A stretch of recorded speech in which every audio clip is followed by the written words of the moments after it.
GS1 pre परीक्षा आज सुबह यानी कि 22 दिसंबर 2024 की सुबह 9:30 से 11:30 बजे के बीच संपन्न हो चुकी है।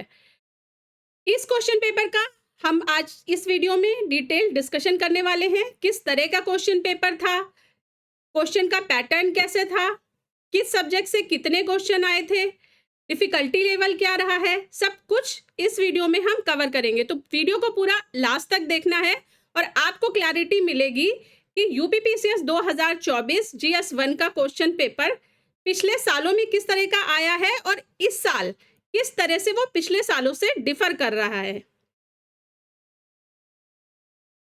उसके पहले अभी तक अगर आपने पीसीएस अभ्यास चैनल को सब्सक्राइब नहीं किया है तो प्लीज इसे सब्सक्राइब कर ले और साथ ही बेल आइकन प्रेस कर दे। उसके साथ ही ऊपर टेलीग्राम चैनल का लिंक दिया गया है, इस टेलीग्राम चैनल को आप ज्वाइन कर सकते हैं और आप हमसे रेगुलर जुड़े रहकर यूपीपीसीएस के बारे में अपडेट ले सकते हैं। तो सबसे पहले देख लेते हैं कि किस सेक्शन से कितने क्वेश्चन आए थे। तो अगर आप क्वेश्चन एक एनालिसिस पर नजर डालेंगे सब्जेक्ट वाइज तो आप देखेंगे कि ऑन एन एवरेज बैलेंस्ड सा ही पेपर था, सिवाय इन्वायरमेंट के। इन्वायरमेंट को पेपर में वेटेज कम दिया गया है। इन्वायरमेंट के 7 क्वेश्चन ही ऑब्जर्व हुए हैं। ठीक है, अब ये जो एनालिसिस मैंने दिया है इसमें हो सकता है कि 1-2 प्लस माइनस क्वेश्चन हो, क्योंकि कई सब ऐसे क्वेश्चन रहते हैं जो करंट से भी रिलेटेड रहते हैं, ज्योग्राफी से भी, इन्वायरमेंट से, तो मल्टीपल। लेकिन ऑन एवरेज जो है वो इसी तरह के मतलब यही क्वेश्चन नंबर रहे हैं आज के क्वेश्चन पेपर में। तो इतिहास से 26 क्वेश्चन आए हैं, भूगोल से आए हैं 24 क्वेश्चन। भूगोल में ये देखने को मिला है कि एग्रीकल्चर पर स्ट्रेस दिया गया है इस क्वेश्चन पेपर में। तो अभी हम क्वेश्चन पेपर पर जब आएंगे तो देखेंगे कि कौन कौन से क्वेश्चन है जो एग्रीकल्चर से रिलेटेड क्वेश्चन पूछे गए हैं। फिर पॉलिटी पे 22 क्वेश्चन बने हैं। इकोनॉमिक्स इससे आए हैं 21 क्वेश्चन। इसमें भी काफी डेप्थ में जाकर पूछा है पीसीएस आयोग, यूपीपीसीएस आयोग ने इस साल। तो हम देखेंगे और योजनाओं पर स्पेशल स्ट्रेस दिया है, योजनाओं का डिटेल भी पूछा है। तो अभी हम देखेंगे एनालिसिस में कि किस तरह से पूछा है। साइंस से 19 क्वेश्चन आए हैं और करंट अफेयर से 28 क्वेश्चन आए हैं। करंट अफेयर्स के जो क्वेश्चन है यूजुअली प्रीवियस ईयर्स में हमको वन लाइनर देखने को मिलते थे, पर इस बार के क्वेश्चन पेपर में वन लाइनर को वेटेज नहीं दिया गया है, आप ये मान लीजिए। अब हम फिर से आते हैं क्वेश्चन पेपर की तरफ। तो क्वेश्चन पेपर में सबसे पहली बात है कि भाई वन लाइनर तो इस साल भूल ही जाओ। वन लाइनर तो बिल्कुल समझ से परे बात है इस क्वेश्चन पेपर के लिए। पहली बार अगर आप क्वेश्चन पेपर पर नजर डालेंगे, अभी हम डालेंगे थोड़ा आगे, वेट करिए 20-30 सेकंड का। एक बार जस्ट मैं क्विक ब्रीफ ओवरव्यू दे देती हूँ क्वेश्चन पेपर का।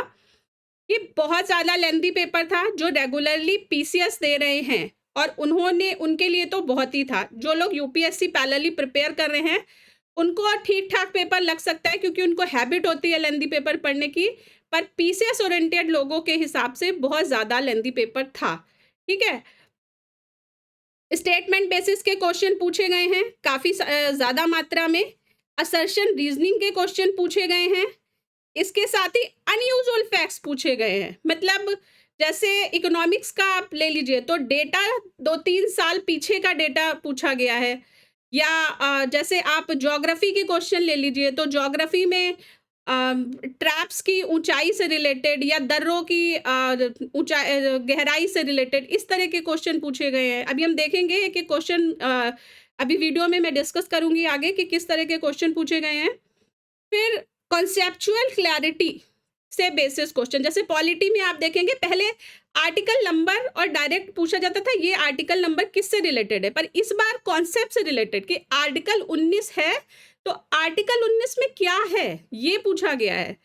नेक्स्ट है ज्योग्राफी। ज्योग्राफी में एग्रीकल्चर ओरिएंटेड ज्योग्राफी पूछी गई है। ठीक है, नेक्स्ट आता है कि स्कीम्स, योजनाएं बहुत पूछी गई हैं और योजनाओं का डिटेल। पहले क्या होता था ज़्यादातर कि किस साल में हुई हैं, या पिछले साल का अगर क्वेश्चन पेपर आप उठा के देखें यूपीपीसीएस का तो उसमें बजट से रिलेटेड क्वेश्चन पूछा गया है कि योजनाओं को कितना बजट आवंटित हुआ था। पर इस साल और ज़्यादा जो योजना का डिटेल है वो पूछा गया है।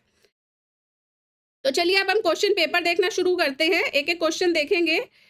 कि किस तरह के डिफ़िकल्टी लेवल था, क्या पैटर्न रहा है। तो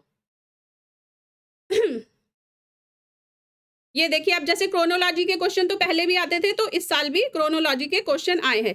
लेकिन अगर आप देख रहे होंगे कि ये फर्स्ट क्वेश्चन है, तो स्टेटमेंट वाला क्वेश्चन है।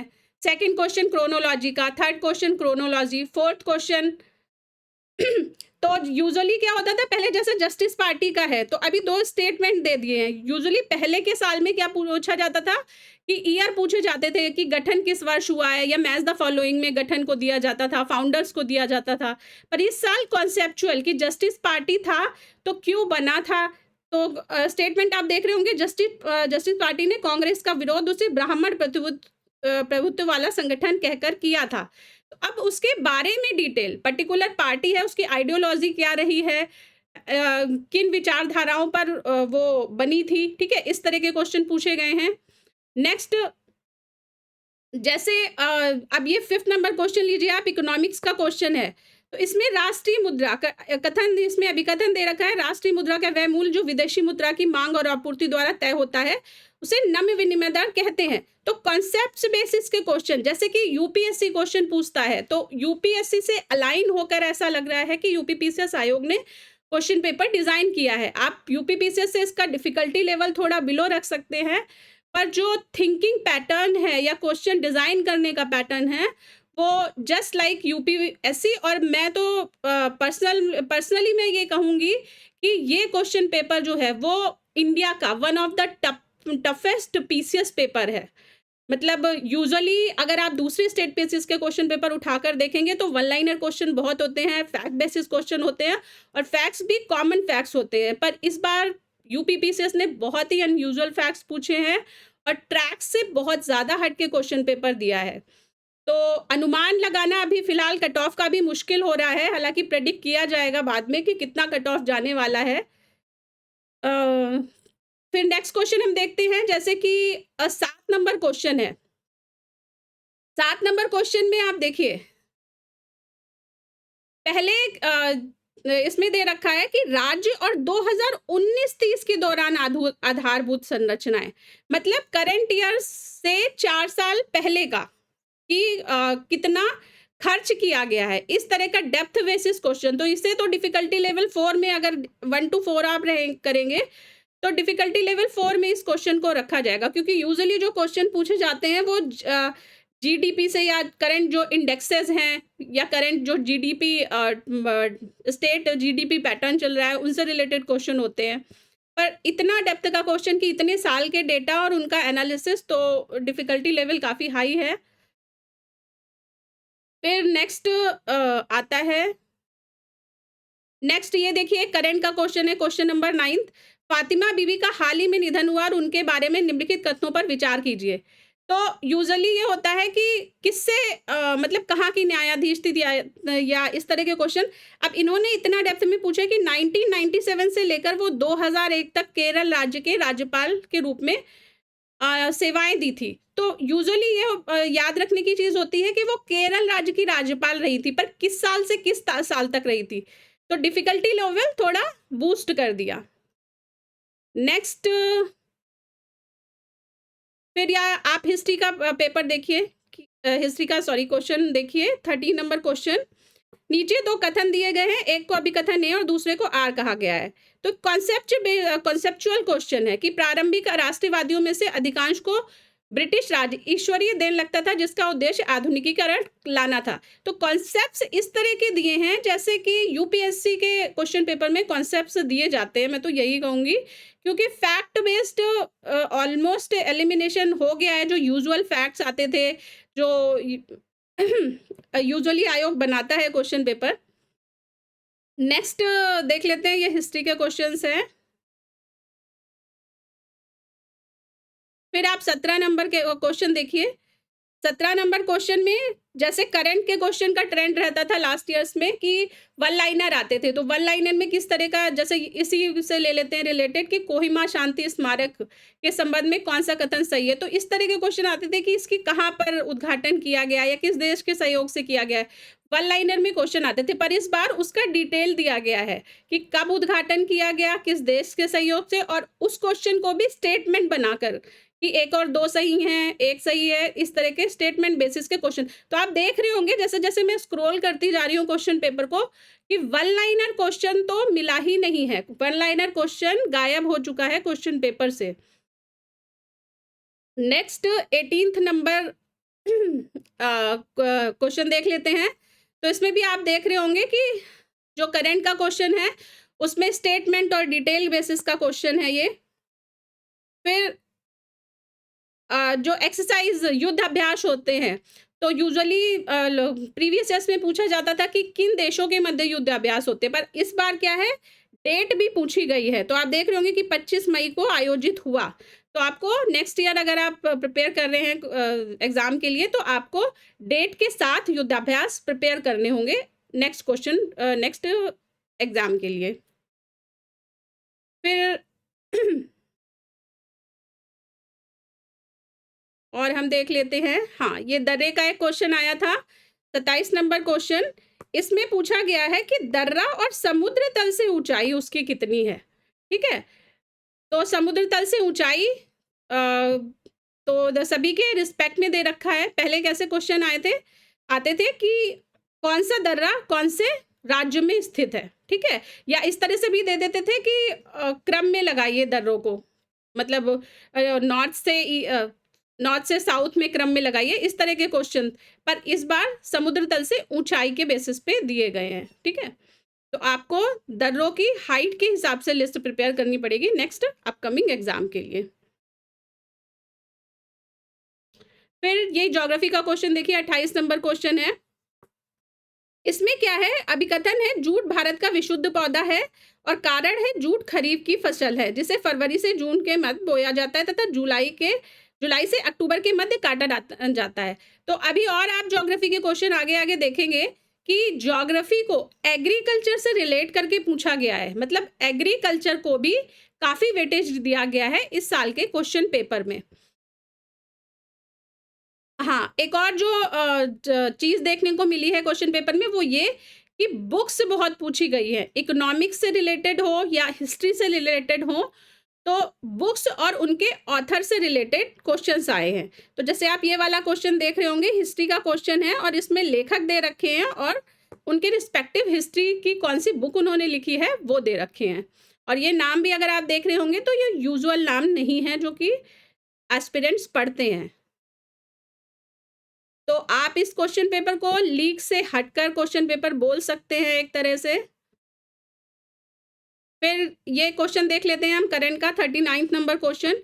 सूची 1 में देशों के नाम है और सूची 2 में वर्ष 2022 में। अब ये देखिए 2022, अभी क्या चल रहा है, 2024 चल रहा है। यूजुअली 2023 का करंट अफेयर एस्पिरेंट्स प्रिपेयर करते हैं या 1 या 1.5 साल का, पर 2022 यानी 2 साल तक का करंट पूछा गया है क्वेश्चन पेपर में। फिर नेक्स्ट देख लेते हैं, ये क्वेश्चन आप देखिए, संघ लोक सेवा आयोग का क्वेश्चन है कि संघ लोक सेवा आयोग को निम्नलिखित में से किस स्रोत से कार्य शक्ति प्राप्त होती है। कॉन्सेप्ट का क्वेश्चन। पहले आर्टिकल नंबर पूछते थे कि संघ लोक सेवा आयोग कौन से आर्टिकल में दे रखा है, पर आर्टिकल नंबर नहीं। अब की बार जब आप पॉलिटी तैयार कर रहे हैं तो थोड़ा डेप्थ में तैयार करनी पड़ेगी, अगर आप पीसीएस ओरिएंटेड तैयारी आपने कर रखी है तो, ठीक है। तो इसीलिए मैं बार बार बोल रही हूँ कि यूपीएससी क्या कॉन्सेप्ट लेकर एक तरह से क्वेश्चन पेपर प्रिपेयर किया गया है, ये मानिए आप। कॉन्सेप्ट बेसिस के क्वेश्चन बहुत हैं। ये देखिए आप, अनुच्छेद 19 का क्वेश्चन है। अनुच्छेद 19 में के अंतर्गत निम्नलिखित में से कौन सी एक स्वतंत्रता की भारतीय संविधान द्वारा गारंटी नहीं दी गई है। तो इसके लिए आपको ये पता होना चाहिए कौन सी दी गई है, ठीक है। अभी इस क्वेश्चन पेपर के आंसर्स भी हम डिस्कस करेंगे पीसीएस अभ्यास के चैनल पर। तो आप चैनल को ज़रूर से ज़रूर सब्सक्राइब कर लें, साथ ही बेल आइकन प्रेस कर लें, जिससे कि आगे आने वाले वीडियो के नोटिफिकेशन आप तक पहुंचते रहें। और साथ ही टेलीग्राम ग्रुप जरूर ज्वाइन कर लें। टेलीग्राम पर यूपी पीसीएस की पीसीएस अभ्यास की 25,000 लोगों की फैमिली हो चुकी है। तो अगर आपने टेलीग्राम ग्रुप नहीं ज्वाइन किया है तो टेलीग्राम ग्रुप भी जरूर ज्वाइन कर लें।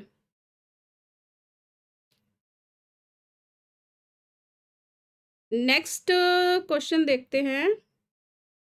ये देखिए 53 नंबर क्वेश्चन है। अब ये कितना अनयूजुअल क्वेश्चन है हिस्ट्री का, ठीक है? इसमें क्या दे रखा है, हत्याओं की क्रोनोलॉजी पूछ रखी है कि कब मृत्यु हुई थी और कब किसकी हत्या की गई थी। तो इसकी क्रोनोलॉजी और जिनकी हत्या या मृत्यु है वो नाम भी आउट ऑफ द बॉक्स थोड़े से नाम हैं। पढ़े तो हैं नाम, पर उन पर स्ट्रेस देकर नहीं पढ़ा गया है। नेक्स्ट नेक्स्ट है 58 नंबर क्वेश्चन, देखिए आप, साइंस का क्वेश्चन है, ठीक है? इसमें एक तरह से ये क्वेश्चन आप मिक्स बोल दीजिए कि साइंस और प्लस एथिक्स का इन्वॉल्वमेंट भी है इस क्वेश्चन में। स्टेटमेंट दे रखे हैं, वैज्ञानिक जांच व्यवहारिक आदर्शों के प्रति प्रतिबद्धता पर निर्भर करती है। विज्ञान में ईमानदारी विशेष रूप से महत्वपूर्ण है। तो आप इसमें थोड़ा एथिक्स का टच भी देख सकते हैं क्वेश्चन में। नेक्स्ट 61 नंबर क्वेश्चन देखिए, इसमें स्टेटमेंट है कि इसरो द्वारा विकसित प्रवाह सॉफ्टवेयर के संदर्भ में निम्नलिखित कथनों में कौन से कथन सही हैं?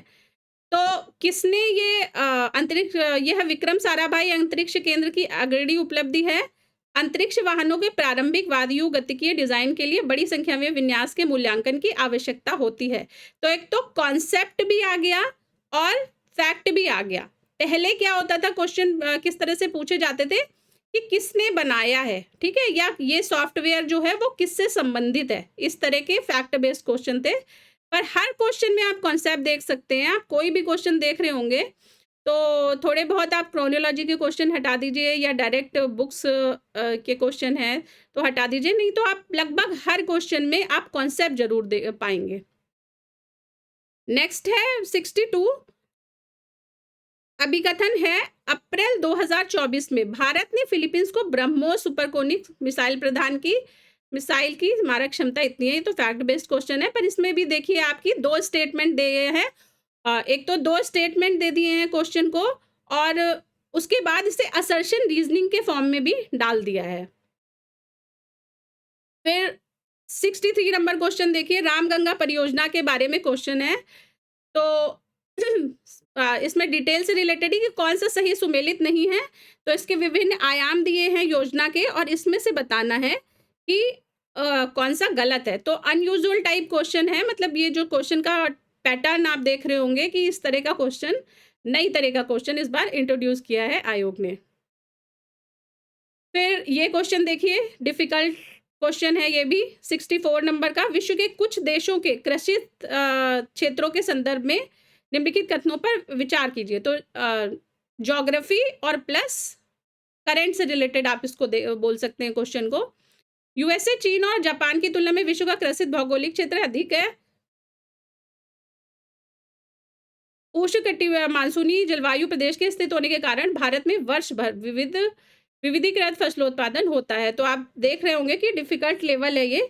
तो आपको सिर्फ एग्रीकल्चर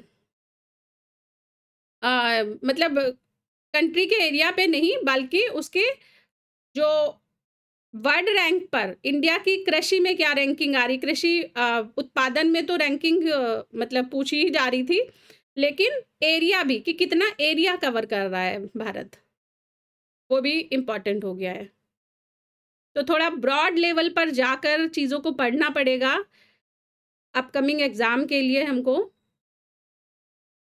फिर आप ये क्वेश्चन दे रखे हैं, दे सकते हैं। तो इसमें ये मैंने साइड में दे भी दिया कि कौन कौन से ये टॉपिक्स को कवर कर रहे हैं। तो ये क्वेश्चन आप देख रहे होंगे, करंट से भी रिलेटेड है, एनवायरनमेंट से भी, और मिसलेनियस में भी ये टॉपिक आता है। तो दिवसों के क्रोनोलॉजी पूछी है इनकी। तो पहले मैच द फॉलोइंग में आते थे, पर इस बार जो दिवस हैं वो क्रोनोलॉजिकल ऑर्डर में पूछा है। तो आप डेट के पहले इनकी चारों की डेट लिखिए और फिर इसको आप क्रोनोलॉजी में लगाइए और फिर आंसर पे टिक करिए। तो थोड़ा टाइम कंज्यूमिंग है ये क्वेश्चन पेपर। नेक्स्ट 67 नंबर देख लेते हैं। तो इसमें भी आप देख रहे होंगे कि पुरस्कार और प्राप्तकर्ता दे रखे हैं। तो वन वर्ड में नहीं आया, पहले ये आता था कि ये पुरस्कार किसको प्रदान किया गया, कि जैसे ये क्वेश्चन दे दिया जाएगा कि आर्यभट्ट पुरस्कार 2024 किसको दिया गया, पर अब की बार मैच द फॉलोइंग में उसको डाल दिया गया है। तो इसलिए पहले सबसे पहली लाइन जो मैंने डिस्कशन में लिखी थी, वो ये लिखी थी कि वन लाइनर तो भूल ही जाओ इस साल। नेक्स्ट फिर ये देखते हैं ज्योग्राफी का, तो इसमें भी आप देख रहे होंगे कि एग्रीकल्चर का डेप्थ पूछा है कि निम्न विशेषताओं में कौन-सा सुमेलित नहीं है? चावल उत्पादन में बिहार का योगदान कितने प्रतिशत है? रैंकिंग नहीं पूछी है कि कितने प्रतिशत है, मतलब कुल भारत में अगर जो रैंक अचीव वो उसने करी है, तो कितने प्रतिशत पे वो रैंक अचीव करी है? तो और ज़्यादा डिटेल उसके बाद बाकी ये आप देख सकते हैं कि चावल के उत्पादन में अधीन सर्वाधिक क्षेत्रफल वाला राज्य उत्तर प्रदेश, तो इस तरह से बाकी डिटेल के क्वेश्चन भी, और आपको सारे फैक्ट पता होने चाहिए, उसके बाद सही सुमेलित नहीं है करना है। तो डिफ़िकल्टी लेवल भी ज़्यादा है, क्वेश्चन का पैटर्न भी अलग है। नेक्स्ट फिर आप देख सकते हैं कि ज्योग्राफी को एग्रीकल्चर से रिलेट करके देखा गया है, तो एग्रीकल्चर का काफ़ी वेटेज दिया गया है क्वेश्चन पेपर डिज़ाइन करने में। तो 71 में भी आप देख सकते हैं कि एग्रीकल्चर रिलेटेड डिटेल पूछा गया है, पर्टिकुलर फसल से रिलेटेड। तो आप इसे इसका मिक्स मान सकते हैं कि इस क्वेश्चन में ज्योग्राफी भी है, करंट भी है और एग्रीकल्चर भी है। नेक्स्ट देख लेते हैं हम, ये आ गया 75 नंबर क्वेश्चन। तो यूजुअली पूछा जाता था कि किसमें मतलब माल्थस का सिद्धांत किससे संबंधित है। अब की और डिटेल्ड कि माल्थस ने जो कर्व बनाया था उस कर्व में क्या था, तो आपको कर्व का पूरा डिटेल पता होना चाहिए। हालांकि ये क्वेश्चन जो है ये वाला प्री बूस्टर सीरीज में पीसीएस अभ्यास द्वारा कवर करवाया जा चुका है। तो जो डिफरेंट कर्व्स का वीडियो था उसमें बताया था कि जो माल्थस ने सिद्धांत दिया था उसमें क्या होता है कि जो खाद्यान्न होते हैं वो तो रेखीय क्रम में बढ़ते हैं, पर जो जनसंख्या होती है वो एक्सपोनेंशियली बढ़ती है। ठीक है, तो ये वाला क्वेश्चन हम डिस्कस कर चुके हैं।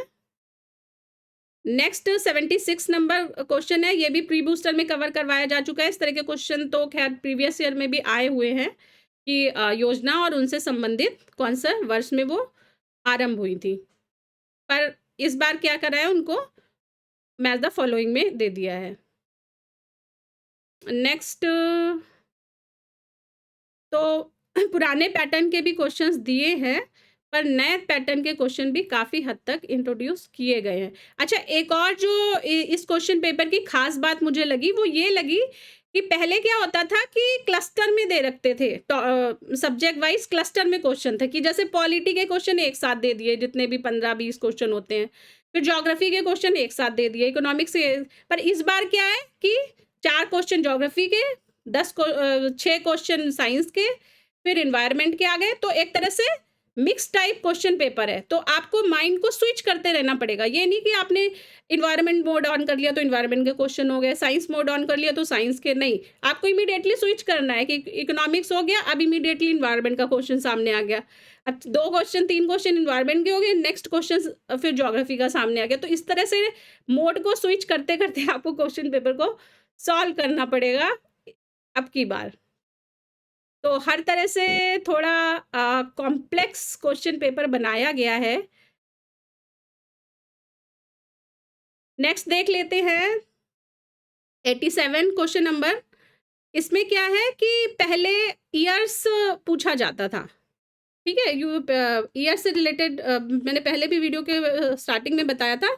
अब की बार क्या हुआ है कि योजनाओं का डिटेल कि कौन सी योजना में क्या प्रोविज़न किए गए हैं, तो उससे रिलेटेड ये क्वेश्चन है। तो आप देखेंगे कि योजनाओं का नाम दे रखा है और उसमें क्या प्रोविज़न किए गए हैं, उनसे इनको मैच कराना है। नेक्स्ट 90 नंबर देखते हैं क्वेश्चन।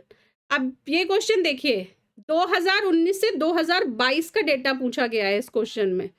91 नंबर क्वेश्चन आप देखेंगे तो ये वाला जुलाई सितंबर 2019 और जुलाई सितंबर 2022 के मध्य भारत में बेरोजगारी दर की प्रवृत्ति के संबंध में निम्नलिखित में से कौन सा कथन सही है। तो 3 सालों का एनालिसिस कि कौन सा कथन सही है, स्थिर रही है, घट गई है। तो इस तरह से आपको पुराना जो ट्रेंड चल रहा है उसको भी थोड़ा एनालाइज करना पड़ेगा, सिर्फ करंट पे काम करने से नहीं बनेगी बात। नेक्स्ट हम देख लेते हैं। अब ये देखिए कुछ क्वेश्चंस हैं जो जैसे एक से ज़्यादा एरिया में लाई कर रहे थे, जैसे ये वाला क्वेश्चन है सापेक्षिक आर्द्रता का, तो ये ज्योग्राफी में भी रिलेट कर रहा है और साइंस से भी रिलेट कर रहा है। फिर हाँ, ये क्वेश्चन आप देखिए, साइंस का क्वेश्चन है एक। निम्नलिखित में से कौन-सा सही सुमेलित है? तो कॉन्सेप्चुअल क्वेश्चन है भाई, दिए हैं, ठीक है? पहले क्या होता था, इंस्ट्रूमेंट के नाम दिए रहते थे इस तरह के क्वेश्चन में। फिर स्लाइटली डिफ़िकल्ट है ये नेक्स्ट क्वेश्चन भी कि 98 नंबर क्वेश्चन, सूची 1 को सूची 2 से सुमेलित कीजिए। तो सूची 1 में क्षेत्र दे रखे हैं और वो कहाँ से संबंधित है, ठीक है? तो ये एडोल्फ एंगलर, सीओ सावर, ये आप देख सकते हैं कि स्लाइटली डिफ़िकल्ट लेवल का क्वेश्चन दिया हुआ है। अच्छा, एक और चीज़ कि इस बार थोड़े साइंस का फ़ॉर्मूलाज़ भी इंट्रोड्यूस किए हैं, तो आप ये देख रहे होंगे कि हालाँकि बेसिक फ़ॉर्मूला है सेंटीग्रेड से फ़ारेनहाइट में कन्वर्ज़न का साइंस का, तो वो फ़ॉर्मूला भी दिया गया है। उसके बाद कंप्यूटर के भी क्वेश्चन दिए गए हैं।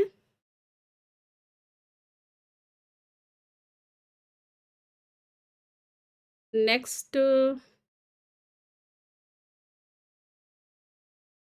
नेक्स्ट आप देख रहे होंगे, एक चीज़ होती थी कि प्रीवियस ईयर में अगर आप क्वेश्चन पेपर सॉल्व करते थे, तो शुरू में तो थोड़ा टफनेस रहती थी, पर 120 नंबर क्वेश्चन के बाद 120 या 125 क्वेश्चन नंबर के बाद थोड़ा दिमाग हल्का हो जाता था, वन लाइनर आ जाते थे करंट अफेयर्स के।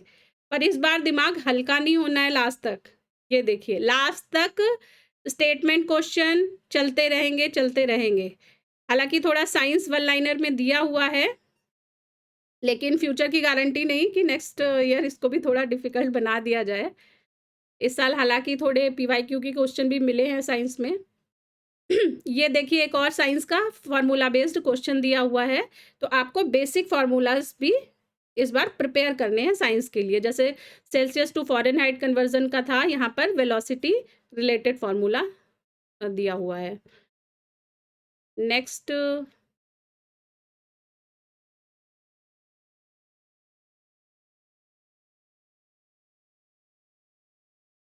नेक्स्ट आप ये देखिए 141 नंबर क्वेश्चन पेपर है, सॉरी 141 नंबर क्वेश्चन है। इसमें यूजुअली क्या होता था कि युद्धाभ्यास से संबंधित कहाँ पर आयोजित किया गया है, स्थान पूछे जाते थे या किन देशों के मध्य पूछा जाता था। इस साल जो है वो डेट्स भी पूछी गई है, ठीक है? Dates not places. तो नेक्स्ट ईयर के लिए भी प्रिपेयर कर लीजिएगा आप डेट्स, क्योंकि ऐसा भी हो सकता है इस बार मैच द फॉलोइंग में दिया है और नेक्स्ट ईयर इसको क्रोनोलॉजी में लगाने को दे दिया जाए। तो नेक्स्ट ईयर के लिए विद डेट युद्धाभ्यास प्रिपेयर करने हैं। फिर नेक्स्ट आता है करंट का क्वेश्चन है ये। तो आप देख रहे होंगे कि क्वेश्चन पेपर ऑलमोस्ट खत्म होने वाला है, लेकिन वन लाइनर क्वेश्चन साइंस के अलावा और किसी में भी ना के बराबर ही पूछे गए हैं। अब ये क्वेश्चन देखिए, ये आउट ऑफ द बॉक्स बिल्कुल क्वेश्चन है, 148 नंबर क्वेश्चन। निम्नलिखित युग्मों दक्कन ट्रैप और विशेषताओं में निम्न में से कौन सा युग्म सही सुमेलित नहीं है? बिल्कुल out of the box question है। ट्रैपों के मध्यवर्ती तल और इसमें मोटाई पूछ रखी है, ठीक है? तो और ये पता लगाना है कि कौन सा सही सुमेलित नहीं है। तो बहुत ही डिफिकल्ट लेवल का और बहुत ही टफ लेवल का क्वेश्चन है। जो ज्योग्राफी ऑप्शनल के लोग होंगे वो शायद इस क्वेश्चन को सॉल्व कर लें, पर यूजुअली जिन्होंने जीएस पढ़ी होगी उनके लिए तो लगभग ये क्वेश्चन करना नामुमकिन है।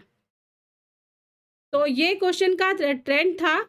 कट ऑफ अभी प्रेडिक्ट नहीं कर सकते हैं कि क्योंकि क्वेश्चन पेपर काफ़ी डिफिकल्ट लेवल का था और